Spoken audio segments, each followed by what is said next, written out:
मी अरुण घोडके. शिवचिंतन. छत्रपती शिवरायांच्या कालखंडामध्ये उभे राहिलेले बांधकाम हे केवळ स्थापत्य नव्हते, तर ते स्वराज्याच्या आत्म्याचे मूर्त रूप होते. त्या काळातील प्रत्येक दगडात स्वातंत्र्याची ओढ, प्रत्येक तटबंदीमध्ये धैर्याची गर्जना आणि पाण्यातील प्रत्येक थेंबामध्ये दूरदृष्टीचे प्रतिबिंब होते. शिवकालीन बांधकाम म्हणजे शौर्य, विज्ञान, निसर्ग आणि लोककल्याण यांचा साक्षात संगम होता.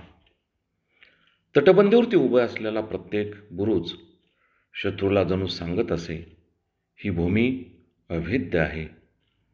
शिवकालातील बांधकामात आणखी असंख्य वैशिष्ट्य होते. त्या काळात कोरलेले दरवाजे, गुप्त वाटा आणि चोर दरवाजे, शत्रूला भ्रमित करणारे मार्ग, पाण्याच्या टाक्या, धान्य कोठारे आणि शस्त्रागार. शिवकालीन अभियंत्यांनी पावसाचा प्रत्येक थेंब जपून ठेवला होता.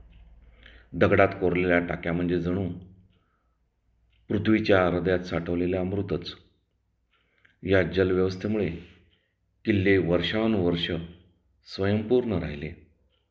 याशिवाय नियोजन असणाऱ्या उत्कृष्ट बाजारपेठा, सरळ आणि रुंद रस्ते, सुरक्षित वसाहती, सार्वजनिक स्थळे आणि देवालये हेही अभ्यासण्यासारखेच होते.